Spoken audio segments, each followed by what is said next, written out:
नमस्कार, स्वागत है आप सभी का डीडी न्यूज पर। आप देख रहे हैं मिड डे प्राइम और मैं हूं आपके साथ आर्यन। अगले घंटे में हम बात करेंगे देश भर की बड़ी खबरों की, बताएंगे दुनिया भर में कौन कौन सी खबरों पे है सबकी नजर, क्या चल रहा है।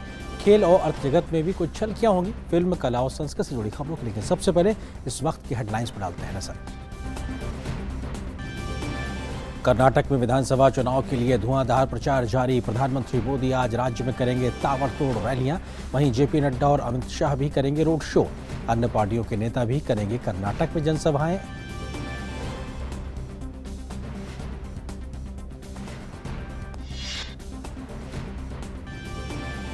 राष्ट्रपति द्रौपदी मुर्मू के 3 दिवसीय ओडिशा दौरे का आज दूसरा दिन। राष्ट्रपति आज पंडित रघुनाथ मुर्मू को उनकी जयंती पर श्रद्धांजलि करेंगी अर्पित। सिमी लिपाल अभ्यारण्य का भी करेंगे दौरा।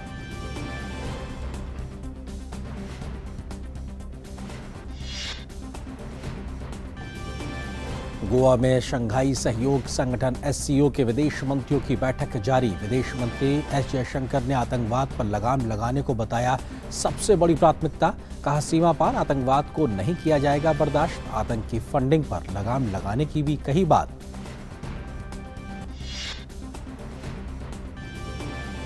ऑपरेशन कावेरी के तहत हिंसाग्रस्त सूडान से भारतीयों की सुरक्षित स्वदेश वापसी लगातार जारी। जिद्दा से 47 और लोगों को लेकर विमान पहुंचा नई दिल्ली। अब तक 3,862 भारतीयों की हुई है स्वदेश वापसी। देश भर में मनाई जा रही है बुद्ध पूर्णिमा। केंद्रीय संस्कृति मंत्रालय और अंतर्राष्ट्रीय बौद्ध महासंघ आज नई दिल्ली के राष्ट्रीय संग्रहालय में मनाएंगे बुद्ध पूर्णिमा का उत्सव।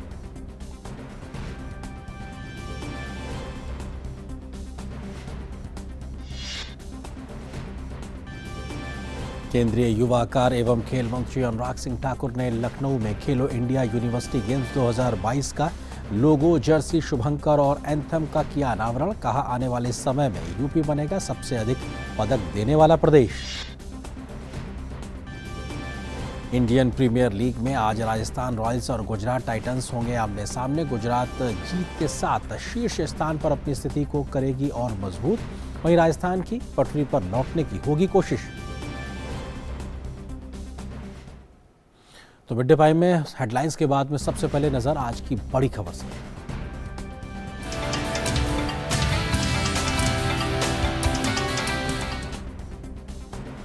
बात एससीओ बैठक की। गोवा में शंघाई सहयोग संगठन के विदेश मंत्रियों की बैठक जारी है। बैठक में जुलाई में होने वाले शिखर सम्मेलन के लिए एजेंडे पर मंथन किया जा रहा है।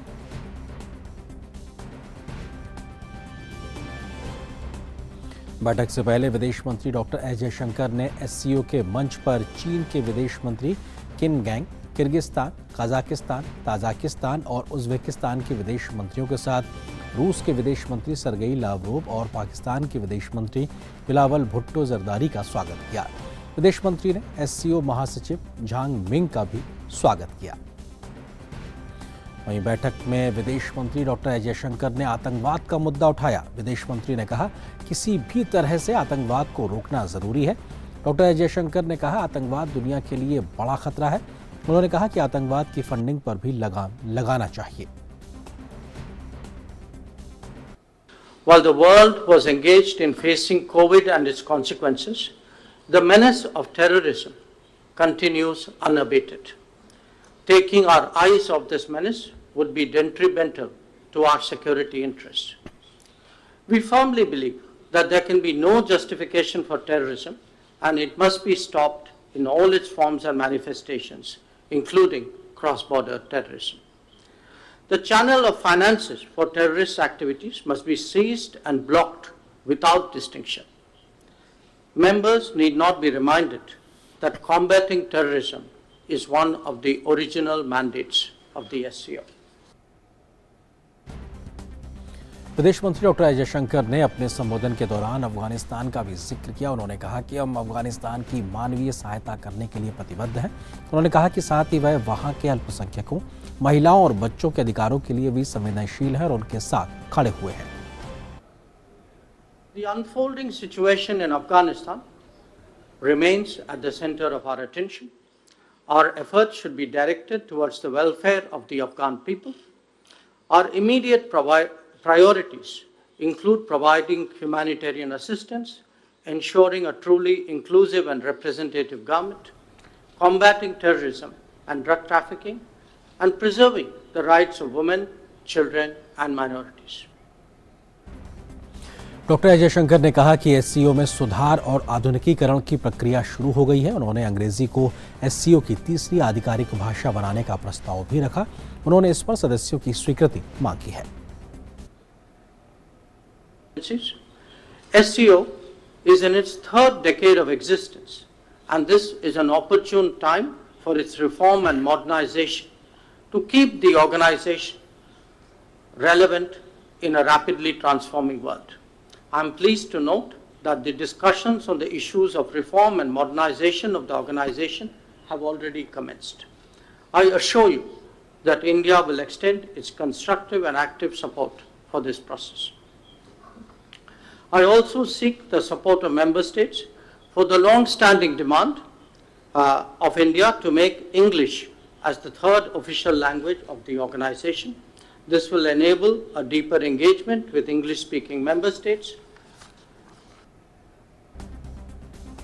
शंघाई सहयोग संगठन यानी एससीओ के विदेश मंत्रियों की 2 दिवसीय बैठक गोवा में इस समय जारी है। विदेश मंत्रियों की इस बैठक में जुलाई में होने वाले शिखर सम्मेलन के लिए एजेंडा तैयार किया जा रहा है। बैठक में 15 महत्वपूर्ण समझौतों पर सहमति बनाने की कोशिश की जा रही है। आज के न्यूज़ लेस सेगमेंट में जानिए इस बैठक में किन किन समझौतों पर सहमति बनाने की कोशिश है और क्या है एससीओ।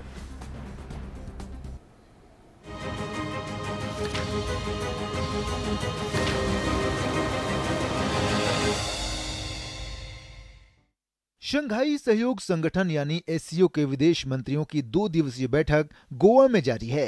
विदेश मंत्रियों की इस बैठक में जुलाई में भारत में आयोजित होने वाले शिखर सम्मेलन के लिए एजेंडा तैयार किया जा रहा है। इस बैठक में 15 महत्वपूर्ण समझौतों पर मंथन किया जा रहा है। इन समझौतों को जुलाई 2023 में एससीओ के प्रमुखों की बैठक में अंतिम रूप दिया जाएगा। एससीओ की स्थापना के बाद पहली बार एक साथ इतने बड़े सहयोग समझौतों को भारत की अध्यक्षता में मंजूरी दी जा रही है। सबसे पहले बात करें 15 महत्वपूर्ण समझौतों की, तो इन 15 महत्वपूर्ण समझौतों में म्यांमार, यूएई, बहरीन, कुवैत और मालदीव को एससीओ के वार्ता सलाहकार के तौर पर जोड़ने का प्रस्ताव शामिल है। इसके अलावा ईरान और बेलारूस को पूर्णकालिक सदस्य के तौर पर जोड़ने का प्रस्ताव शामिल है। बता दें कि वर्तमान में एससीओ के 8 सदस्य हैं। इस तरह से अब एससीओ के पूर्णकालिक सदस्यों की संख्या बढ़कर 10 हो जाएगी। इनमें ज्यादातर समझौते रणनीतिक, आतंकवाद के खिलाफ सहयोग, वाणिज्यिक व कारोबार जैसे मुद्दों से संबंधित हैं।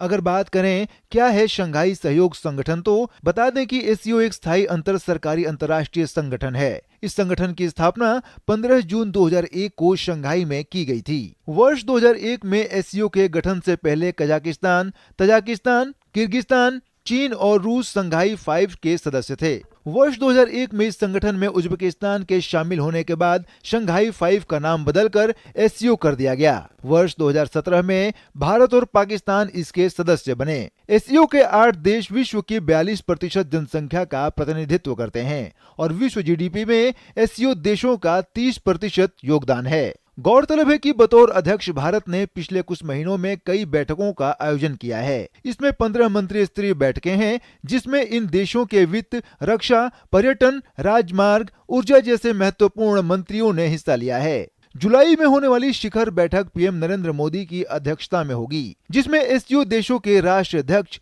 शामिल होंगे। Bureau report, DD news.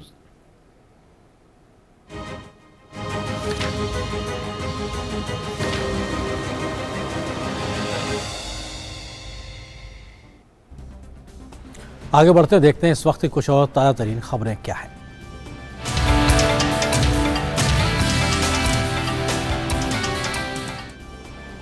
और ताज़ा खबर में सबसे पहले बात कर्नाटक के चुनावी समर की।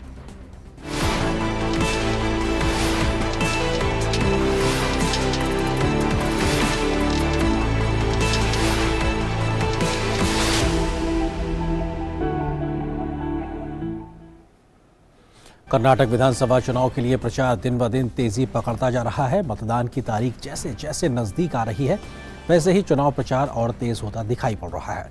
प्रधानमंत्री की ताबड़तोड़ रैलियां और रोड शो से कर्नाटक का चुनावी माहौल और गरमाया हुआ है। प्रधानमंत्री मोदी आज बेल्लारी में जनसभा को संबोधित करेंगे। इस जिले में विधानसभा के 5 निर्वाचन क्षेत्र हैं। जनसभा के दौरान बेल्लारी जिले से पार्टी उम्मीदवार सोमशेखर रेड्डी, वी रामुलु, टी.एच. सुरेश बाबू, सोमलिंगप्पा और शिल्पा राघवेंद्र उपस्थित रहेंगे। इसके बाद प्रधानमंत्री मोदी शाम को तुमकुर में जनसभा को संबोधित करेंगे। वहीं कर्नाटक में सभी दल अपने अपने पक्ष में मतदाताओं को लुभाने के लिए कड़ी मशक्कत कर रहे हैं। भाजपा के अध्यक्ष जेपी नड्डा आज कर्नाटक की 2 रैली और 1 रोड शो करेंगे। जेपी नड्डा रायचूर में रोड शो करेंगे, वहीं कोपल्ला और कलबुर्गी में जनसभाओं को संबोधित करेंगे।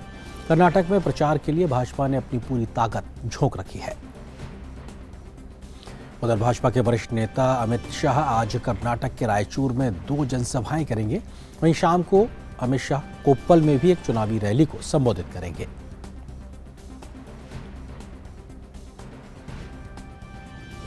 दस मई को होने वाले कर्नाटक विधानसभा चुनाव के लिए कांग्रेस और जनता दल सेकुलर के वरिष्ठ नेता अपने अपने प्रत्याशियों के पक्ष में चुनाव प्रचार में जुटे हुए हैं।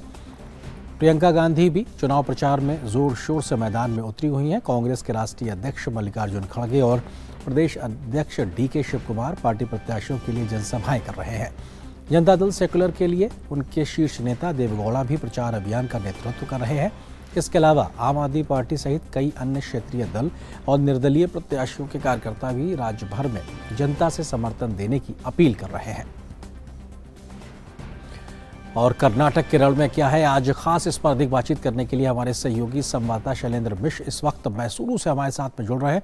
शैलेंद्र, बीते तमाम दिनों के तरीके से आज भी देखा जाए तो धुआंधार चुनावी रैलियां बीजेपी के स्टार प्रचारक की ओर से, कांग्रेस की ओर से भी, किस तरीके से आज का दिन खास होने वाला है सियासी समर में?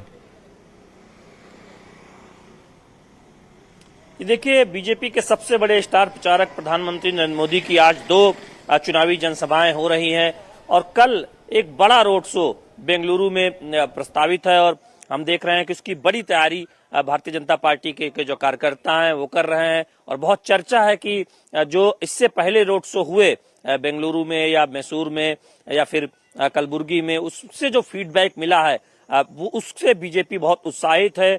और हम अगले लगातार 2 दिन कहा जा रहा है कि राज्य की राजधानी में एक भव्य रोड शो की तैयारी हो रही है। तो निश्चित तौर पर धुआंधार प्रचार हम देख रहे हैं बीजेपी की तरफ से। सबसे बड़े स्टार प्रचारक प्रधानमंत्री नरेंद्र मोदी की तमाम रैलियां हैं। अगले अगर आज और कल बात करें, उसके बाद बीजेपी के जो बाकी शीर्ष नेता हैं उनकी भी धुआंधार चुनावी जनसभाएं देख रहे हैं। वहीं कांग्रेस की तरफ से हमने देखा कि कल प्रियंका गांधी ने चुनावी जनसभा को संबोधित किया था, राहुल गांधी आ चुके हैं। जो राज्य स्तर के नेता हैं वो भी हम देख रहे हैं कि इस वक्त हम मैसूर में मौजूद हैं, वर्णा विधानसभा, जहां रोड शो कर रहे हैं सिद्धारमैया, जो यहां से लगातार दावेदारी ठोकते रहे हैं और निवर्तमान विधायक भी हैं। सामने वी सोमन्ना है जो बीजेपी के टिकट पर चुनाव मैदान में है, राज्य में मंत्री रहे हैं। तो ऐसे में इस तरह की तमाम रोचक लड़ाई भी देख रहे हैं। और स्थानीय स्तर के नेता हो, राज्य स्तर के नेता हो या फिर पार्टियों के जो शीर्ष नेता हैं, सभी कर्नाटक के चुनाव प्रचार में चुनाव प्रचार करते नजर आ रहे हैं। हमने देखा कि मल्लिकार्जुन खड़गे जो कर्नाटक से ही आते हैं, कांग्रेस के अध्यक्ष हैं, वो भी धुआंधार चुनाव प्रचार कर रहे हैं। तो कोई कोर कसर नहीं छोड़ रहा, चाहे भारतीय जनता पार्टी हो, कांग्रेस हो या फिर जनता दल सेकुलर हो, जिसके पास एक तरह से कहें कि कुछ सीटों पर उनका फोकस करने की रणनीति है, जहां पर वो मजबूत रहे हैं या फिर जहां से उनके कैंडिडेट जीतते रहे हैं, जहां उनका एक जनाधार रहा है। तो ऐसी सीटों पर जनता दल सेकुलर भी खूब फोकस कर रही है। तो निश्चित तौर पर चुनाव प्रचार के लिहाज से हम कह सकते हैं कि जब 8 तारीख अब दूर नहीं है, चुनाव प्रचार खत्म होने का जो दिन होता है, तब सभी दल अब पूरी ताकत झोंके हुए हैं। ऐसे में जो दिग्गज उम्मीदवार हैं उनका फोकस अपनी विधानसभा है, जिससे कि वो अपनी विधानसभा में भी जाकर प्रचार कर लें जो चुनाव के मैदान में है। जैसे सिद्धारमैया वर्णा में आज रोड शो कर रहे हैं। इस तरह से करते हैं कि जो बड़े नेता हैं या जो चुनाव लड़ रहे हैं वो अपनी अपनी विधानसभा में चुनाव प्रचार कर रहे हैं। शैलेंद्र, अगर बात की जाए तो 2 जो प्रमुख दल हैं बीजेपी कांग्रेस की बात की जाए तो अपने अपने घोषणा पत्र के साथ जनता के बीच मौजूद हैं। उनका मसला भी है, जनता के साथ तमाम किए जा रहे वायदे भी है, साथ ही साथ जो बजरंग बली जैसा मसला है, बजरंग दल पे बैन जैसा जो मसला है, वो भी अपने आप में बहुत ज़्यादा मुखरता से इस वक्त कर्नाटक के रण में दिखाई पड़ रहा है। साथ ही साथ अगर बात की जाए तो प्रधानमंत्री लगातार कांग्रेस और जेडीएस पर भ्रष्टाचार और परिवारवाद को लेकर बहुत तीखे प्रहार करते रहे। किस तरीके के तमाम मसले प्रमुख तौर पर इस बार निर्णायक होने जा रहे हैं जब जनता घरों से वोट देने के लिए निकलेगी? आनंद, देखिए, तीनों दलों का जो घोषणा पत्र है, भारतीय जनता पार्टी का, कांग्रेस का और जनता दल सेकुलर का, उसमें मोटे तौर पर आर्थिक विकास को लेकर सबने अपना अपना एजेंडा सामने रखा है। लेकिन बीजेपी का कहना है कि उसने खाके के साथ, कैसे विजन के साथ राज्य आगे बढ़ाया जाएगा कर्नाटक, उसको जनता के सामने रखा है, जबकि उसकी कमी कांग्रेस पार्टी और जनता दल सेकुलर के घोषणा पत्र में नजर आती है। दूसरी बात यह है कि जिस तरह से पीएफआई के तर्ज पर बजरंग दल को बैन लगाने का जिक्र जब से कांग्रेस ने अपने घोषणा पत्र में किया है, हम देख रहे हैं कि राज्य में वो सबसे बड़ा मुद्दा बनता हुआ दिखाई दे रहा है। बीजेपी लगातार आक्रामक है, देश विरोधी तत्वों के साथ कांग्रेस नरमी बरतती है, इस बात को कह रही है, जबकि बजरंग दल जैसे जो संगठन है, जो राष्ट्रवादी संगठन है, उनके बारे में जिस तरह की टिप्पणियां की गई हैं, जैसे कहा गया है कि सत्ता में आने के बाद उन्हें बैन किया जाएगा, उस पर हमने देखा कि विश्व हिंदू परिषद और बजरंग दल ने राज्यव्यापी प्रदर्शन किया। बीजेपी आक्रामक हो रही है कांग्रेस पार्टी पर, और कांग्रेस के नेताओं को बयान बदलने पड़े। ये डीके शिवकुमार जो प्रदेश अध्यक्ष हैं, उन्होंने कहा कि सत्ता में आने पर हनुमान मंदिर बनेंगे। इसके साथ ही साथ हम देख रहे हैं कि वीरप्पा मोइली सफाई दे रहे हैं। तो कांग्रेस को सफाई देनी पड़ रही है अपने घोषणा पत्र में बजरंग दल पर बैन लगाने का जिक्र करने की वजह से। और अब इसके बहाने हम देख रहे हैं कि बहुत सारे मुद्दे उठ रहे हैं। बीजेपी कह रही है कि कांग्रेस का ये चरित्र रहा है, जब सिद्धारमैया की सरकार थी तब पीएफआई से जुड़े सक्रिय सदस्यों से मुकदमे वापस लिए गए थे। कांग्रेस शासित राज्य राजस्थान में क्या हो रहा है, धमाके के दोषियों के लचर पैरवी की वजह से वो जेल से छूट रहे हैं। तो इस तरह के अब देख रहे हैं कि एक व्यापक तौर पर बीजेपी कांग्रेस को कटघरे में खड़ा कर रही है कि देखिए इनका रुख क्या रहा है राष्ट्रवादी सोच को लेकर, विचारधारा को लेकर। और हम देख रहे हैं कि वो एक सबसे बड़ा केंद्र मुद्दे के लिहाज से बनता हुआ दिखाई दे रहा है। जनता भी उस पर खूब बात कर रही है। हमने बहुत सारे लोगों से बात की, यहाँ वर्णा में भी हम इस वक्त इस मुद्दे पर हम अब से थोड़ी देर पहले बात कर रहे थे। ये एक मुद्दा है जो सबसे उभर कर सामने आ रहा है। शैलेंद्र, क्योंकि आप वरुणा में मौजूद हैं तो ये सवाल बनता है, क्योंकि सिद्धारमैया का वहां से दावेदारी, और ऐसे में कांग्रेस के अंदर की इन फाइटिंग सिद्धारमैया डीके शिवकुमार को लेकर ये भी लगातार चुनाव की सुगबुगाहट से लेकर अभी तक चर्चा में बनी हुई है कि आखिर दावेदार कौन होगा, चेहरा अगर आगे रखना है तो लेकर, उस बात को लेकर किस प्रकार की खबरें इस वक्त? ये देखिए, हमने कांग्रेस के तमाम कार्यकर्ताओं से इस बात को पूछा वरुणा में कि सिद्धारमैया की ये कॉन्स्टिट्यूंसी रही है, फिर चुनाव लड़ रहे हैं, लेकिन कांग्रेस में जो एक तरह से प्रतिद्वंदता है कि डीके शिवकुमार आगे होंगे कि सिद्धारमैया आगे होंगे, अब तो मल्लिकार्जुन खड़गे और कुछ और नाम भी चल रहे हैं, तब कांग्रेस के कार्यकर्ता दरअसल दावा करते नजर आए कि ऐसी कोई बात नहीं है, आपस में सब मिलकर चुनाव लड़ रहे हैं। लेकिन जब हमने कहा कि मुख्यमंत्री पद का उम्मीदवार कौन होगा, तब पीछे से तमाम कांग्रेस कार्यकर्ता वहां पर चिल्लाकर, जो कि वरुणा कॉन्स्टिट्यूंसी है, कहने लगे सिद्धारमैया सिद्धारमैया। तो दरअसल उनके इस रुख से पता चलता है कि एक लड़ाई है कांग्रेस के अंदर, अंदरूनी लड़ाई है कि कौन कांग्रेस में आगे होगा, सिद्धारमैया आगे होंगे कि डीके शिवकुमार आगे होंगे। जनता का साथ मिलेगा या नहीं मिलेगा, ये तो चुनाव के नतीजे बताएंगे। लेकिन कांग्रेस के अंदर एक होड़ दिखाई देती है डीके शिवकुमार और सिद्धारमैया के बीच। और हम देख रहे हैं कि चूंकि सिद्धारमैया बहुत दिनों से राजनीति में है, तो एक इमोशनल कार्ड भी हम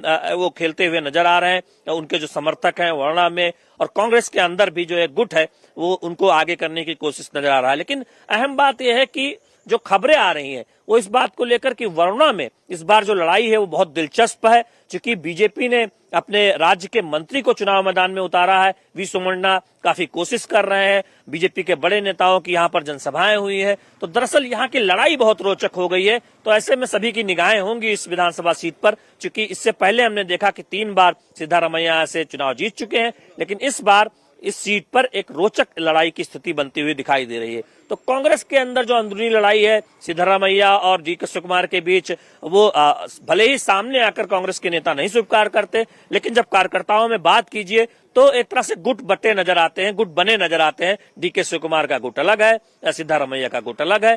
वहीं यहाँ वरुणा विधानसभा में इस बात की गूंज भी सुनाई देती है। तो निश्चित तौर पर ये देखना होगा कि इस बार का चुनावी नतीजा वरुणा विधानसभा में क्या होता है। बिल्कुल, वरुणा से क्या नतीजा रहता है और कर्नाटक की सभी 224 सीटों पर क्या नतीजा होता है, ये अपने आप में देखना दिलचस्प होगा। बहुत शुक्रिया शैलेंद्र, फिलहाल हमारे साथ जुड़ने के लिए। आपसे आगे भी हम अपडेट्स लेते रहेंगे। और यहाँ पर मिड डे प्राइम में एक छोटे से ब्रेक के लिए रुकते हैं। बहुत जल्द हाजिर होंगे कुछ और महत्वपूर्ण खबरों से आपको रूबरू कराएंगे।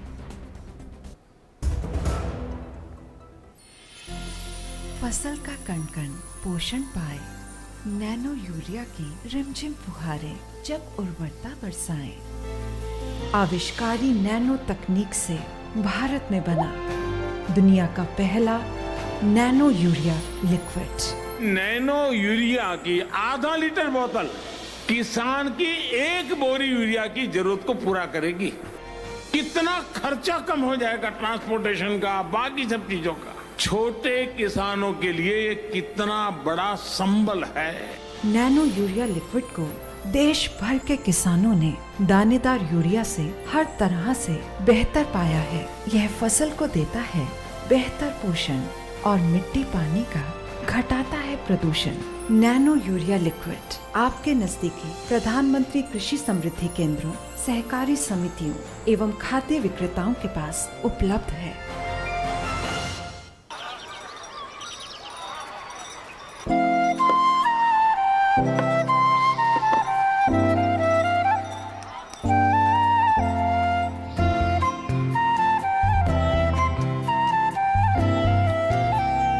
तीन साल से ये दोस्त रोज इसी जगह पे मिलते हैं। कभी कभी बात भी कर लेते हैं। रिश्ते कई तरह के होते हैं और हम हर एक की अहमियत समझते हैं। बैंक ऑफ इंडिया, रिश्तों की जमा पूंजी।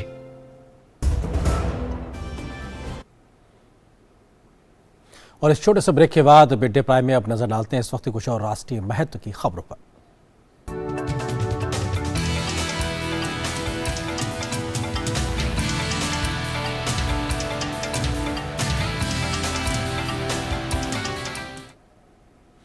राष्ट्रपति द्रौपदी मुर्मू के 3 दिवसीय ओडिशा दौरे का आज दूसरा दिन है। राष्ट्रपति आज पंडित रघुनाथ मुर्मू को उनकी जयंती पर श्रद्धांजलि अर्पित करेंगी। बाद में वो सिमी लिपाल अभ्यारण्य का दौरा भी करेंगी। वहीं 6 मई को राष्ट्रपति बारीपदा में महाराज श्री रामचंद्र भंज देव विश्वविद्यालय के 12वें दीक्षांत समारोह में भी शामिल होंगे। उपराष्ट्रपति जगदीप धनखड़ ब्रिटेन के महाराजा किंग चार्ल्स तृतीय के राज्याभिषेक समारोह में शामिल होने के लिए आज लंदन के लिए रवाना हो गए। उपराष्ट्रपति भारत सरकार की ओर से किंग चार्ल्स तृतीय के राज्याभिषेक समारोह में हिस्सा लेंगे। विदेश मंत्रालय ने एक बयान में कहा है कि भारत और ब्रिटेन के बीच ऐतिहासिक संबंध हैं तथा दोनों देशों के बीच लोकतंत्र और कानून के शासन जैसे कई समान मूल्य हैं। ऑपरेशन कावेरी के तहत अब तक 3,862 भारतीयों को संघर्षरत सूडान से सुरक्षित बाहर निकालकर वापस हिंदुस्तान लाया जा चुका है। केंद्र सरकार सूडान में शेष बचे भारतीयों को भी स्वदेश लाने के लगातार प्रयास कर रही है। विदेश मंत्रालय के प्रवक्ता अरिंदम बागची ने ट्वीट में बताया कि सूडान से सुरक्षित निकाले गए 47 भारतीयों को वायुसेना के एक और विमान से जेद्दा से दिल्ली लाया गया है। भारत पहुंचने पर लोगों ने सरकार को धन्यवाद अदा किया। वहीं ऑपरेशन कावेरी के तहत 192 लोगों को लेकर एक और विशेष विमान गुजरात के अहमदाबाद पहुंचा। इनमें से कुछ नेपाल के नागरिक भी शामिल हैं। ऑपरेशन कावेरी के तहत भारतीय वायुसेना का C-130 विमान 47 भारतीयों को लेकर आज सुबह दिल्ली पहुंचा। दिल्ली उतरने पर सभी यात्रियों ने सकुशल स्वदेश वापसी के लिए प्रधानमंत्री नरेंद्र मोदी, भारतीय वायुसेना और भारतीय दूतावास का आभार जताया। हमारे संवाददाता विशाल वरिष्ठों ने कुछ यात्रियों से बातचीत की। ऑपरेशन कावेरी के तहत 47 यात्री सूडान से सुरक्षित भारत यहां पर पहुंचाए गए। आप देख सकते हैं पीछे भारतीय वायुसेना का C-130 विमान जो इन सब को लेकर सुरक्षित इनके देश में लेकर आया है। क्या कहना चाहेंगे आप? सर बहुत अच्छा लग रहा है मुझे, और हम लोग जो इंडियन है, और मैं सबसे बड़े पहले तो अपने इंडिया एम्बेसी को बधाई देना चाहता हूं कि इतना फास्ट हमको सूडान से फ्रॉम जद्दा एंड इंडिया लेके आया है। और दूसरी बात ये कहना चाहूँगा कि हमारे जो मिलिट्री मैन लोग हैं इतने अच्छे हैं, इतने फास्ट काम करते हैं कि हमको ज़रा भी कोई तकलीफ नहीं हुआ। हमको ये भी नहीं पता चला कि हम सूडान से आ रहे हैं कि कहीं यात्रा करके आ रहे हैं या क्या करके आ रहे हैं। अच्छा ये बताइए कितना लंबा सफ़र था आपका? 7 आवर्स, 7 घंटे का। 7 घंटे का। तो आपको उम्मीद थी कि हम सुरक्षित पहुंच जाएंगे? भारत सरकार पे पूरा भरोसा था? बिल्कुल, भारत सरकार पे 100% भरोसा था कि हम लोग आराम से पहुंच जाए इंडिया, कोई दिक्कत नहीं है। और हमें अपने भारत सरकार और इंडियन एयरफोर्स और एम्बेसी पे पूरा गर्व है। अच्छा ये बताइए कि वहाँ पर हालात कैसे और कितने लोग हो सकते हैं अभी भी वहाँ पर? अभी भी उधर लोग 80 लोग तो है हमारे, बाकी और इधर उधर जो है वो हमें मालूम नहीं है, और हालत बहुत ख़राब है उधर के। 7 घंटे का लंबा सफ़र इन्होंने किया है, लेकिन इनका कहना है कि इतने अच्छे से इंडियन एयरफोर्स इनको लेकर आई है, इनको पता ही नहीं चला और अब ये अपने वतन लौटकर बहुत खुश हैं। कैमरामैन अजीत के साथ मैं विशाल बैरिस्टो, डीडी न्यूज़, दिल्ली। और इस खबर पर अधिक बातचीत करने के लिए हमारे सहयोगी संवाददाता विशाल वरिष्ठो हमारे साथ में जुड़ रहे हैं। विशाल, अगर बात की जाए तो आपने तमाम उन लोगों से बात की जो सूडान से वापस आए हैं, मौत के मंजर के बीच में से जिंदगी की उम्मीद को लेते हुए, और आखिर में जिंदगी की उम्मीद जीत जाती है, स्वदेश पे वापसी होती है, अपनी मिट्टी पे वापसी होती है। ये मंजर किस तरीके का था और किस प्रकार की भावनात्मक एक लगाव महसूस कर रहे थे अपनी सरकार के प्रति, अपने लोगों के प्रति, जो लोग वहां से सुरक्षित निकल के आए हैं? देखिए आरेंद्र, सबसे पहले मैं आपको ये बता दूं कि अभी तक करीब 4000 लोगों को वहां से इवैक्यूएट किया जा चुका है और आज सुबह जो आई है उड़ान C-130 130 जो इंडियन एयरफोर्स का विमान है C-130, उसमें 47 यात्रियों को लेकर यहाँ पर आया गया है। और ये लोग जब भी जैसे ही उतरते, क्योंकि मैं कुछ दिनों से इसको कवर कर रहा हूं, तो अपनी जमीन पर उतरते ही इनकी आंखें भर आती हैं और ये बहुत बहुत धन्यवाद देने लगते हैं, खास तौर से प्रधानमंत्री मोदी का। और विदेश मंत्री ने भी ट्वीट किया कि प्रधानमंत्री का वादा है कि हर एक भारतीय को सुरक्षित सूडान से निकाला जाएगा और हम उसी मुहिम में लगे हुए हैं। तो वहां पर हालात बहुत ज्यादा खराब हैं और कल मेरी जब कुछ पैसेंजर से बात हुई थी, उन्होंने ये कहा था कि बहुत से विकसित देश ऐसे हैं, जर्मनी उनमें से एक है, जिन्होंने अपना इवैक्यूएशन प्रोसेस रोक दिया, लेकिन भारत सरकार ने अपने लोगों को नहीं छोड़ा, उनका साथ निभाया है और हम बहुत ज्यादा शुक्रगुजार हैं भारत सरकार के, इंडियन एयरफोर्स के और भारतीय दूतावास के और तमाम इंडियन अथॉरिटीज के। विशाल, हमने देखा है कि भारत जब अपने लोगों का या प्रधानमंत्री मोदी के माध्यम से निर्देशन में ऑपरेशन कावेरी चल रहा है, तो अपने लोगों को सुरक्षित निकालने का जो ये प्रयास है, उसमें कुछ विदेशी नागरिकों को भी सुरक्षित निकाला जा रहा है। ये सिलसिला भी, या ये कहा जाए, ये मानवीय दृष्टिकोण भी देखने को मिल रहा है। जी देखिए, जब ये सिलसिला शुरू हुआ तब विदेश सचिव ने हमें बताया था कि कुछ देशों से हमें ये डिमांड आई है कि हम उनकी मदद करें और खास तौर से उन्होंने श्रीलंका का नाम लिया था और श्रीलंका के जो लोग हैं वहां पर उनको भी निकाला गया। और ये भारत हमेशा इस तरह के जो प्रयास है उसमें आगे बढ़ चढ़कर लोगों की मदद करता है, खास तौर से उन लोगों की, उन देशों की जो भारत को अपना दोस्त मानते हैं और जो भारत से मदद की गुहार लगाते हैं। और ऐसे में जब भारत वसुधैव कुटुंबकम की बात करता है प्रधानमंत्री नरेंद्र मोदी के नेतृत्व में, तो भारत इसको अपना फर्ज समझता है कि अपने देशवासियों के साथ साथ उन लोगों की भी मदद की जाए जो भारत की तरफ बहुत उम्मीद से देखते हैं। तमाम लोग स्वदेश वापस सुरक्षित आ रहे हैं विशाल, वो सब प्रधानमंत्री मोदी की, वायुसेना की और भारत सरकार की जमकर सराहना कर रहे हैं, क्योंकि इस प्रकार के माहौल में, युद्धग्रस्त माहौल में अगर देखा जाए तो वहां पे ऑपरेशन चलाना ये बहुत हिम्मत का काम है और बहुत बड़ी एक इच्छा शक्ति चाहिए इसके लिए।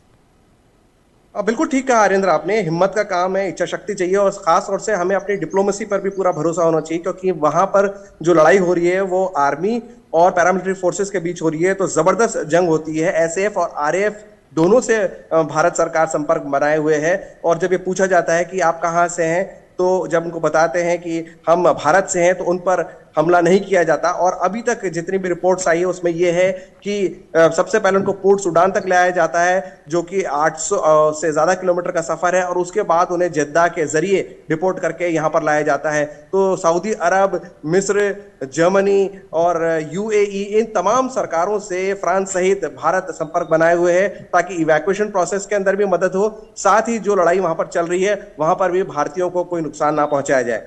बिल्कुल, हर एक भारतीय की सुरक्षित वापसी को लेकर केंद्र सरकार संकल्पित है और वही चीजें जमीन पर दिखाई भी पड़ रही हैं। बहुत शुक्रिया विशाल, हमारे साथ इस खबर पर जुड़ने के लिए। आगे भी हम आपसे अपडेट्स लेते रहेंगे, शुक्रिया आपका। अगली खबर की ओर बढ़ते हैं। शिरोमणि अकाली दल के वरिष्ठ नेता और पंजाब विधानसभा के पूर्व अध्यक्ष चरणजीत सिंह अटवाल आज भाजपा में शामिल हुए। भाजपा अध्यक्ष जेपी नड्डा की मौजूदगी में उन्होंने भाजपा की सदस्यता ग्रहण की।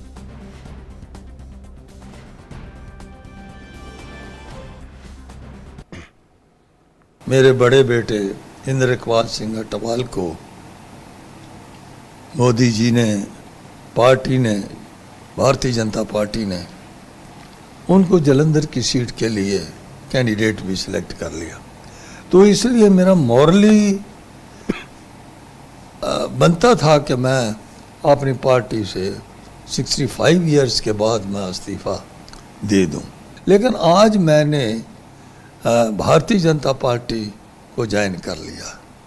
वो इसलिए किया है कि मुझे नेशनल लेवल पर और इंटरनेशनल लेवल पर और देश के इंटरनल मामलों में देश के हर वर्ग को मोदी जी की रहनुमाई पर भरोसा है।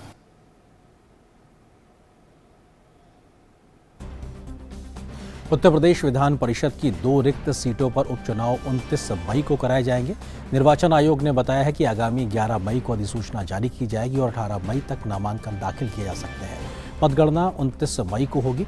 लक्ष्मण प्रसाद आचार्य के इस्तीफे और इस वर्ष 15 फरवरी को बनवारी लाल के निधन के कारण 2 सीटें रिक्त हो गई थी।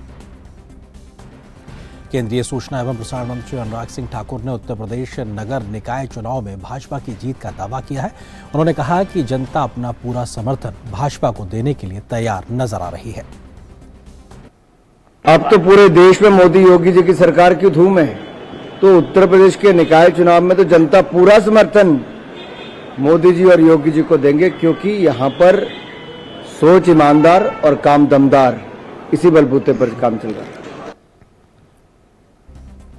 राष्ट्रवादी कांग्रेस पार्टी एनसीपी के प्रमुख शरद पवार के इस्तीफे की घोषणा के बाद मुंबई में पार्टी की कोर कमेटी की बैठक चल रही है। इसमें सुप्रिया सुले, अजित पवार समेत कई दिग्गज नेता शामिल हुए हैं। इस दौरान शरद पवार के इस्तीफे की पेशकश को नामंजूर कर दिया गया है। बताया जा रहा है कि एनसीपी की ओर से उसकी कोर कमेटी ने शरद पवार से पार्टी का नेतृत्व जारी रखने का अनुरोध करते हुए एक प्रस्ताव पारित किया है। पार्टी नेता प्रफुल्ल पटेल ने यह प्रस्ताव पेश किया था। राष्ट्रवादी कांग्रेस पार्टी के उपाध्यक्ष प्रफुल्ल पटेल ने प्रेस कॉन्फ्रेंस के जरिए बैठक में हुए फैसलों के बारे में प्रेस को जानकारी दी है। राष्ट्रवादी कांग्रेस पक्ष के राष्ट्रीय अध्यक्ष, देश के नेता माननीय शरद पवार साहब, इन्होंने राष्ट्रीय अध्यक्ष पद का इस्तीफा देने का अपना विचार व्यक्त किया था। आदरणीय शरद पवार साहब का राजीनामा हम एक मत से सर्वानुमत नामंजूर करते हैं और उनको सामूहिक तौर से ये हम विनती करते हैं कि उन्होंने अपने इस पद पर कायम रहना चाहिए और ये जिम्मेदारी उन्होंने निभाते रहना चाहिए। बीजेपी ने सीएम आवास के रिनोवेशन के मुद्दे पर दिल्ली के मुख्यमंत्री पर हमला बोला है।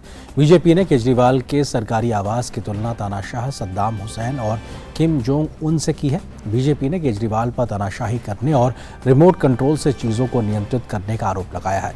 बीजेपी के प्रवक्ता सुधांशु त्रिवेदी ने कहा कि सीएम अरविंद केजरीवाल ने दिल्ली की जनता को लूटा है। किसी चीज को टच नहीं करते, फाइल को टच नहीं करते, सब रिमोट से चलाते हैं। कहीं सत्येंद्र जैन जी बोलेंगे से करवा देंगे, कहीं सिसोदिया जी से, और तो और पार्टी को भी टच नहीं करते। साहिब आलम के आने के साथ ही पार्टी को एक्शन में आ जाना चाहिए, उसमें भी रिमोट से कोई चीज खुद नहीं साइन करेंगे। और इस प्रकार की एक धारणा और मीडिया में समाचार हैं कि पंजाब की सरकार को भी रिमोट से ही कंट्रोल करते हैं। केरल में पुलिस सुरक्षा में विवादित फिल्म द केरल स्टोरी की स्क्रीनिंग शुरू हो गई है। राज्य भर में कई स्थानों पर विरोध प्रदर्शन हो रहा है। इस बीच केरल उच्च न्यायालय फिल्म के प्रदर्शन पर रोक लगाने के खिलाफ दायर 5 याचिकाओं पर सुनवाई कर रहा है। याचिकाकर्ताओं का आरोप है कि फिल्म नकली कथाओं का उपयोग करके कथित तौर पर केरल और इसके अल्पसंख्यक समुदायों को गलत तरीके से चित्रण करती है।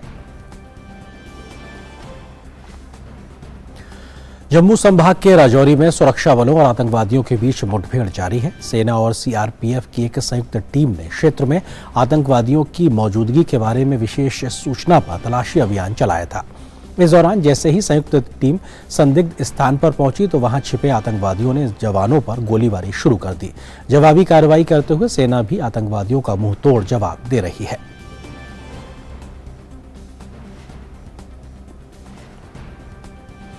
विद्युत क्षेत्र में सहयोग पर भारत बांग्लादेश संयुक्त संचालन समिति की 21वीं बैठक गुरुवार को खुलना बांग्लादेश में आयोजित की गई। बैठक में दोनों देशों के बीच बिजली क्षेत्र में आपसी सहयोग से संबंधित चल रही गतिविधियों की प्रगति की समीक्षा की गई। भारतीय प्रतिनिधिमंडल का नेतृत्व ऊर्जा सचिव आलोक कुमार ने किया, जबकि बांग्लादेश के ऊर्जा सचिव मोहम्मद हबीबुर रहमान ने बांग्लादेश की ओर से नेतृत्व किया। बैठक में भारत और बांग्लादेश के बीच कटिहार पर्वतीपुर बारानगर 765 केवी ट्रांसमिशन लाइन के कार्यान्वयन की समीक्षा की गई। बांग्लादेश में सीमा पार व्यापार और परियोजनाओं और ऊर्जा दक्षता परियोजना के संयुक्त विकास पर भी चर्चा की गई। बैठक में भारत के माध्यम से बांग्लादेश को GMR द्वारा नेपाल में उत्पादित 500 मेगावाट जल विद्युत के आयात के लिए समझौतों से संबंधित मुद्दों, भूटान में जल विद्युत परियोजना में बांग्लादेश, भारत और भूटान का त्रिपक्षीय निवेश की भी समीक्षा की गई। समिति की अगली बैठक नवंबर में भारत में होगी। देश विदेश में आज बुद्ध पूर्णिमा मनाई जा रही है। 563 ईसा पूर्व में आज ही के दिन गौतम बुद्ध का नेपाल के लुम्बिनी में जन्म हुआ था और आज ही के दिन उन्हें बिहार के बोधगया में निर्वाण की प्राप्ति हुई थी। बुद्ध के जन्मदिन को बैसाखी बुद्ध पूर्णिमा के रूप में भी मनाया जाता है। बुद्ध को भगवान विष्णु का नवा अवतार माना जाता है। उत्तर प्रदेश के कुशीनगर में उन्होंने अपना देह त्याग किया था।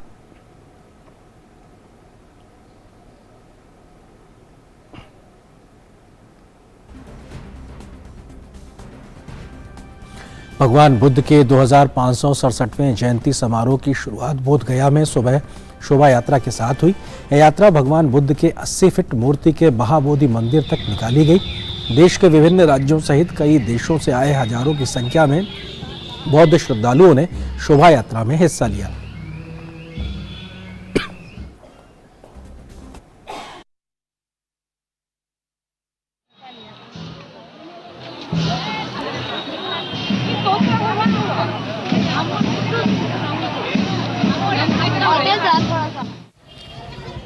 शरणम गच्छामि के उद्घोष के साथ पूरा बोधगया गुंजायमान नजर आया।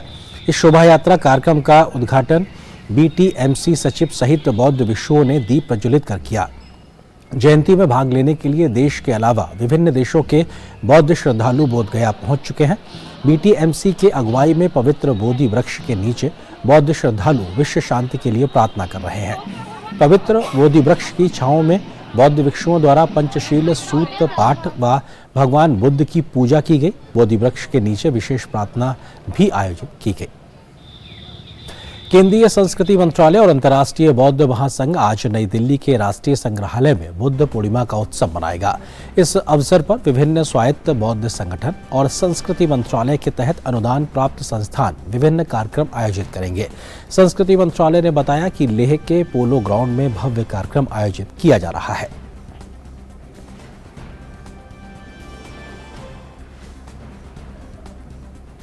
राष्ट्रपति द्रौपदी मुर्मू ने देशवासियों को बुद्ध पूर्णिमा की बधाई दी है। राष्ट्रपति द्रौपदी मुर्मू ने बुद्ध पूर्णिमा की पूर्व संध्या पर अपने संदेश में कहा, बुद्ध पूर्णिमा के पावन अवसर पर मैं दुनिया भर में रह रहे नागरिकों और भगवान बुद्ध के अनुयायियों को हार्दिक बधाई और शुभकामनाएं देती हूँ। करुणा के प्रतीक भगवान बुद्ध ने हमें ज्ञान, सहनशीलता और सदाचार का मार्ग दिखाया है। उनका सरल और प्रभावी उपदेश हमें प्रेम, सत्य और अहिंसा के मार्ग पर चलने की प्रेरणा देता है। महात्मा बुद्ध का जीवन संयम और अनुशासन का सर्वोत्तम उदाहरण है। उनकी शिक्षाएं आज भी मानवता का मार्गदर्शन करती हैं। आइए इस पवित्र अवसर पर हम भगवान बुद्ध की शिक्षाओं को अपने मन, वचन, कर्म और आचरण में धारण करें और एक गौरवशाली राष्ट्र के निर्माण की दिशा में काम करें। प्रधानमंत्री नरेंद्र मोदी ने देशवासियों को बुद्ध पूर्णिमा की बधाई दी है। उन्होंने ट्वीट के माध्यम से कहा है, बुद्ध पूर्णिमा की बधाई। भगवान बुद्ध के आदर्श हम सभी को अलौकित करें और शक्ति प्रदान करते रहें। इसके साथ ही प्रधानमंत्री ने एक वीडियो भी साझा किया है। यही भगवान बुद्ध का वो विस्तार है जो पूरी मानवता को एक सूत्र में जोड़ता है।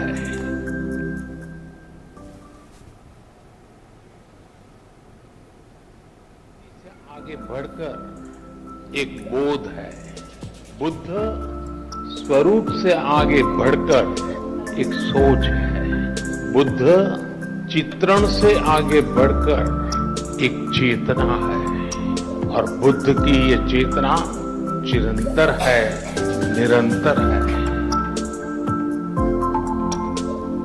आधुनिक विश्व की ऐसी कोई समस्या नहीं है जिसका समाधान सैकड़ों वर्ष पहले बुद्ध के उपदेशों में हमें प्राप्त न हुआ। आगे बढ़ते अब देखते हैं खेल जगत की क्या है आज की बड़ी खबरें।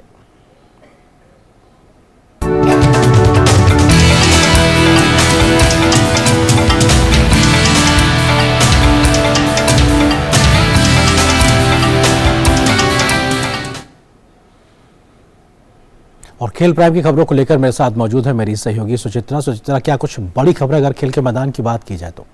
शुक्रिया आर्यन। सबसे पहले बात कर लेते हैं खेलो इंडिया यूनिवर्सिटी गेम्स के नए संस्करण की। केंद्रीय खेल मंत्री अनुराग सिंह ठाकुर ने आज लखनऊ में गोमती नगर के इंदिरा गांधी प्रतिष्ठान में खेलो इंडिया यूनिवर्सिटी गेम्स 2022 के लोगो, जर्सी, शुभंकर और एंथम का अनावरण किया। इस मौके पर उत्तर प्रदेश के मुख्यमंत्री योगी आदित्यनाथ भी मौजूद रहे। खेलो इंडिया यूनिवर्सिटी गेम्स 2022 का उद्घाटन लखनऊ के बाबू बनारसी दास विश्वविद्यालय में 25 मई को होगा।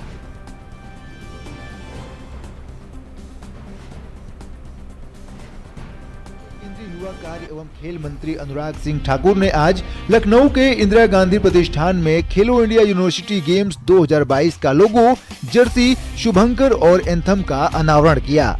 इस मौके पर उत्तर प्रदेश के मुख्यमंत्री योगी आदित्यनाथ सहित अन्य गणमान्य व्यक्ति भी मौजूद रहे। इस मौके पर उन्होंने खेलो इंडिया योजना की प्रशंसा करते हुए कहा कि खेल और खेल कूद की गतिविधियों से व्यक्ति, समाज और राष्ट्र को सशक्त कर सकता है। भारती मनीषा ने तो हमेशा इस बात को कहा कि शरीर माध्यम खलु धर्म साधनम,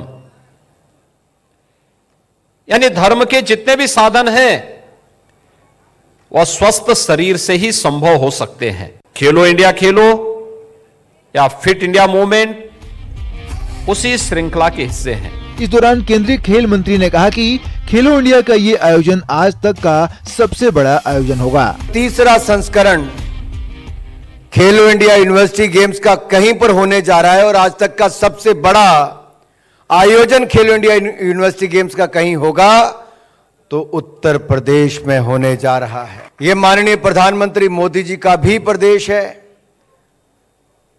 और माननीय योगी आदित्यनाथ जी का भी प्रदेश है। ये देश की सबसे बड़ी आबादी वाला प्रदेश है और आने वाले समय में देश को सबसे ज्यादा मेडल देने वालों में से भी हमारा ये प्रदेश खड़ा। केंद्रीय खेल मंत्री ने कहा कि खेलो इंडिया योजना बहुत तेजी से आगे बढ़ी है। उन्होंने कहा कि खेलो इंडिया में जहां खिलाड़ियों को तलाशने का काम किया जाता है, वहीं खिलाड़ियों को तराशने का काम भी होता है। कि जो एक सपना, एक सोच, एक संकल्प लेकर देश के यशस्वी प्रधानमंत्री आदरणीय नरेंद्र मोदी जी ने खेलो इंडिया अभियान को लॉन्च किया था, वो बहुत तेजी के साथ आगे बढ़ा है। 5 वर्षों में एक ऐसा प्लेटफॉर्म ये बनकर तैयार हुआ है कि जहां खिलाड़ियों को तलाशने का काम किया जाता है और फिर उनको तराशने का काम भी किया जाता है। तीसरे खेलो इंडिया यूनिवर्सिटी गेम्स का उद्घाटन लखनऊ के बाबू बनारसी दास विश्वविद्यालय में 25 मई को होगा।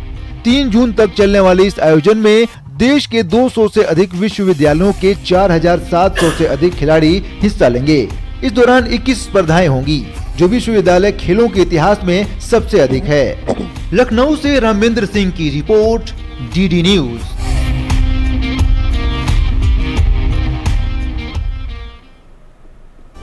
और इस खबर पर और अधिक जानकारी के लिए लखनऊ से हमारे साथ जुड़ रहे हैं हमारे संवाददाता रामेंद्र सिंह जी। रामेंद्र जी, जिस तरह से खेल मंत्री ने भी बोला कि अब तक का सबसे बड़ा आयोजन होगा ये जो खेलो इंडिया यूनिवर्सिटी गेम्स होंगे 2022 के, तो क्या विशेष आकर्षण आप देखते हैं इस संस्करण का, जिसे कि प्रोजेक्ट किया जा रहा है अब तक के सबसे बड़े खेल आयोजन के रूप में? देखिए, ये बड़ा खेल आयोजन है और अगर इस तरह देखें, जिस समय मुख्यमंत्री और खेल मंत्री इसका इनॉग्रेशन कर रहे थे क्या जोश था, क्या उत्साह था जो खिलाड़ी वहां आए थे। पूरा वो जो इंदिरा गांधी का जो हाल था पूरा गूंज रहा था। जैसे एंथम रिलीज हुआ, जैसे उनकी जैकेट रिलीज हुई, लग रहा था कि जैसे ये इनसे जुड़ा हुआ है। और जो खेल मंत्री ने, जब हम लोगों ने बात की तो उन्होंने कहा कि उत्तर प्रदेश बदले हुए दौर का उत्तर प्रदेश है और यहाँ चेंज आ गया है। अब हम गांव स्तर से लेकर के मुख्यालय स्तर तक खिलाड़ियों को सुविधाएं दे रहे हैं कि जिससे वो नेशनल लेवल पर खेलने जा सके। ये दौर बदला है और यूनिवर्सिटी गेम्स के जो शुभारंभ है वो 25 मई को होगा। वाराणसी, गोरखपुर, लखनऊ, गौतम बुद्ध नगर और दिल्ली में खेल खेले जाएंगे। उसको लेकर के उत्साहित हैं बच्चे, जो खिलाड़ी हैं वो उत्साहित हैं, यूनिवर्सिटी के जो खिलाड़ी हैं वो उत्साहित है। योगी आदित्यनाथ ने कहा कि हम सबका स्वागत करते हैं। जो यूनिवर्सिटी के छात्र आएंगे, खिलाड़ी आएंगे, जो टीचर्स आएंगे, जो उनके प्रतिनिधि आएंगे, उन सबका उत्तर प्रदेश में स्वागत है। ये बदला हुआ उत्तर प्रदेश है जहां खेल और खिलाड़ी की चर्चा हो रही है। जी बिल्कुल, नौकायन के खेल को भी इस बार पहली बार जोड़ा गया है, वाटर स्पोर्ट्स को शामिल किया गया है यूनिवर्सिटी गेम्स में। और अगर हम बात करें यूनिवर्सिटी लेवल के जो खिलाड़ी होते हैं, उसमें कई ऐसे खिलाड़ी होते हैं जो कि राष्ट्रीय स्तर पर देश का प्रतिनिधित्व भी कर चुके होते हैं। और जो मेजबान होता है वहां के जो खिलाड़ी होते हैं उनका सर्वश्रेष्ठ प्रदर्शन अक्सर निकलकर सामने आता है। तो जो वहां के जो लोकल खिलाड़ी हैं या हम कहें कि जो दर्शक हैं, उनके लिए कितना बड़ा आप मोटिवेशन देखते हैं ये जो गेम्स हैं ये प्रदान करेंगे? देखिए, ये गेम्स दो तरीके से प्रमोट करेंगे। एक तो वो खिलाड़ी जिनको अवसर मिल रहा है और एक वो लोग हैं जो इसको देख करके आगे बढ़ना चाहते हैं। तो दो तरीके से उत्तर प्रदेश में खेल को प्रमोट करने की व्यवस्था है। आप देखिए कि पूरा जब जितने कार्यक्रम होते हैं स्टेडियम में और यहाँ से वहां तक, वो दौर बीत गया है जहां खिलाड़ी उत्तर प्रदेश से नहीं निकलते थे। उत्तर प्रदेश में खिलाड़ी निकल रहे हैं, उनको सुविधाएं दी जा रही हैं और ग्राम स्तर तक, स्वयं खेल मंत्री ने कहा कि ग्राम स्तर तक से लेके उनको जो सुविधाएं उपलब्ध करानी है वो सरकार उपलब्ध करा रही है, स्टेट गवर्नमेंट और केंद्र सरकार मिलकर उपलब्ध करा रही। तो ये मेजबानी भी अच्छी होगी और जब लोग देखेंगे तो प्रोत्साहित होंगे। जो कहा जाता था कि खेलोगे, पढ़ोगे, लिखोगे तो होगे नवाब, खेलोगे कूदोगे होगे खराब, वो दौर बीत गया। अगर खेलोगे कूदोगे तो कुछ उससे आगे बढ़ सकोगे। उस दौर में ये पूरा खेल जगत पहुंच रहा है और उत्तर प्रदेश उसी में साथ है। जी बिल्कुल, बहुत बहुत शुक्रिया आपका इस तमाम जानकारी के लिए। यही उम्मीद करते हैं कि ये जो संस्करण है खेलो इंडिया यूनिवर्सिटी गेम्स का बेहद सफल हो और नए नए खिलाड़ी इससे निकलकर सामने आए जो आगे चलकर देश के लिए भी खेलें। और अब खबर इंडियन प्रीमियर लीग से जुड़ी हुई।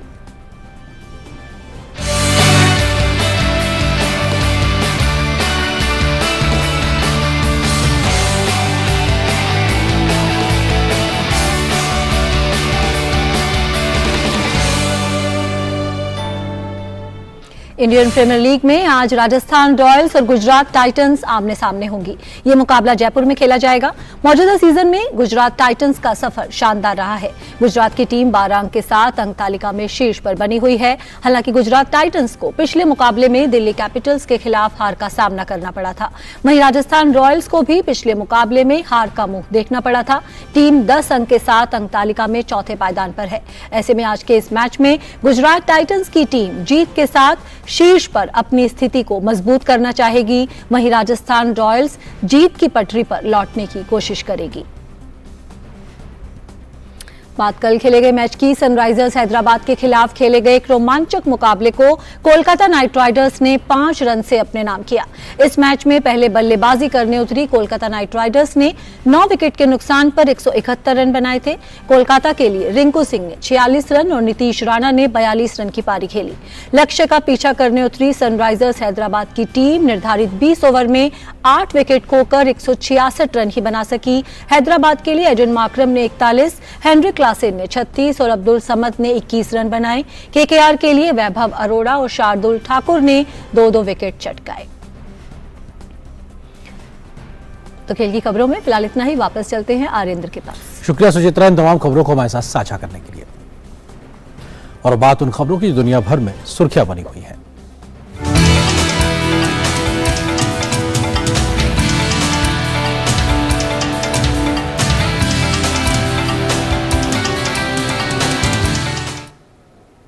विश्व प्राइम में सबसे पहले बात सर्बिया की। सर्बिया में भीषण गोलीबारी की घटना सामने आई है। राजधानी बेलग्रेड के लगभग 60 किलोमीटर दूरी पर स्थित सर्बियाई शहर के पास गुरुवार देर रात ये घटना हुई। इस गोलीबारी में 8 लोगों के मारे जाने की खबर है, साथ ही 10 अन्य लोग घायल हैं। बताया जाता है कि ये गोलीबारी सर्बिया में म्लाडेनोवाक के पास हमलावर ने चलती गाड़ी से ऑटोमेटिक गन से गोलियां चलाईं और उसके बाद वो फरार हो गया। वहीं पुलिस हमलावर की तलाश में जुटी हुई है। हिंसाग्रस्त सूडान में मानवीय संकट के कारण लाखों लोगों का पलायन जारी है। 1 लाख से अधिक लोग सूडान से पलायन कर गए हैं। वहीं 30,000 से अधिक लोग जो दक्षिण सूडान के साथ देश की दक्षिणी सीमा पर शरण ले रखे हैं, उनके लिए चिंताएं बढ़ गई हैं। ज़्यादातर लोग राजधानी खार्तूम और बहरी के साथ उम्डुमैन से हैं। संयुक्त राष्ट्र के अनुसार सूडान में पिछले महीने की 15 तारीख से प्रतिद्वंदी सैन्य गुटों के बीच संघर्ष के बाद से 1 लाख से अधिक लोग सूडान से पलायन कर गए हैं। वहीं विश्व खाद्य कार्यक्रम के एक अधिकारी ने जानकारी दी है कि दक्षिण सूडान में 7.4 मिलियन लोगों को खाद्य सहायता की आवश्यकता है। लोग बिजली और पानी की कमी से जूझ रहे हैं। उन्हें कई कठिनाइयों का सामना करना पड़ रहा है। उनकी स्थिति का अंदाजा इन दृश्यों से लगाया जा सकता है कि खार्तूम के दक्षिण में स्थित कलकला में बिजली संकट के कारण लोग अपने मोबाइल फोन को चार्ज करने के लिए लाइनों में खड़े हुए हैं।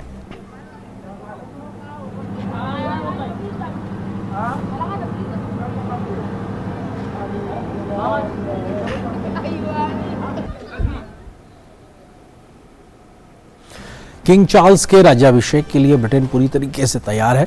शनिवार को वेस्टमिंस्टर एवे में एक शानदार समारोह के दौरान किंग चार्ल्स तृतीय, उनकी पत्नी महारानी कैमिला की ताजपोशी की जाएगी। ऑपरेशन गोल्डन आर्व वह खुफिया नाम है जिसे ब्रिटेन के नए महाराज की ताजपोशी के कार्यक्रम के लिए तय किया गया है। कार्यक्रम स्थानीय समय के अनुसार सुबह 11 बजे शुरू होगा। इससे पहले किंग चार्ल्स का जुलूस पहले वेस्टमिंस्टर एवे पहुंचेगा। ऐसा आयोजन 70 साल के अंतराल के बाद होने जा रहा है। इससे पहले ऐसी शाही परंपरा आखिरी बार 1953 में दिवंगत क्वीन के लिए रखी गई थी। राज्याभिषेक वह समारोह है जिस पर सम्राट को औपचारिक तौर पर ताज पहनाया जाता है। परंपरागत रूप से राज्याभिषेक विशुद्ध रूप से एक संस्कारपूर्ण और धार्मिक आयोजन है जिसे एक उत्सव के रूप में आयोजित किया जाता है। यह समारोह कैंटरबरी के आर्च बिशप एलिंगलन कम्युनियन के आध्यात्मिक प्रमुख द्वारा आयोजित किया जाएगा।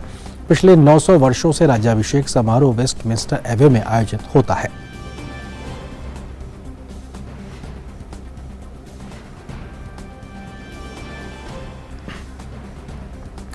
यूक्रेन की प्रथम महिला ओलेना जेलेंस्का ने गुरुवार को ब्रिटेन के प्रधानमंत्री ऋषि सुनक की पत्नी अक्षरा मूर्ति से डाउनिंग स्ट्रीट में मुलाकात की।